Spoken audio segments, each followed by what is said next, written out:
ಕೇಂದ್ರ ವಿಜ್ಞಾನ ಮತ್ತು ತಂತ್ರಜ್ಞಾನ ಸಚಿವ ಡಾಕ್ಟರ್ ಜಿತೇಂದ್ರ ಸಿಂಗ್ ನಿನ್ನೆ ರಾಷ್ಟ್ರೀಯ ಕ್ವಾಂಟಮ್ ಮಿಷನ್ ಪ್ರಗತಿಯನ್ನು ಪರಿಶೀಲಿಸಿದರು.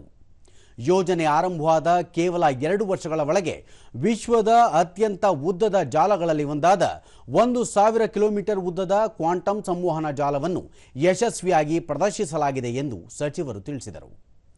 ಸ್ಟಾರ್ಟ್ಅಪ್ ಒಂದು ಸ್ವದೇಶಿ ತಂತ್ರಜ್ಞಾನವನ್ನು ಬಳಸಿ ಈ ಸಾಧನೆ ಮಾಡಿದ್ದು 8 ವರ್ಷಗಳಲ್ಲಿ 2000 ಕಿಲೋಮೀಟರ್ ಗುರಿ ತಲುಪುವ ಹಾದಿಯಲ್ಲಿ ಇದು ಮಹತ್ವದ ಪ್ರಗತಿಯಾಗಿದೆ. ಈ ಯೋಜನೆಯಲ್ಲಿ ಪಾರದರ್ಶಕತೆ, ವ್ಯವಸ್ಥಿತ ಮೌಲ್ಯಮಾಪನ ಮತ್ತು ಹೆಚ್ಚಿನ ಜನರ ಭಾಗವಹಿಸುವಿಕೆಯನ್ನು ಉತ್ತೇಜಿಸಲು ವ್ಯಾಪಕ ಪ್ರಚಾರಕ್ಕೆ ಕ್ರಮ ಕೈಗೊಳ್ಳಲಾಗಿದೆ ಎಂದರು.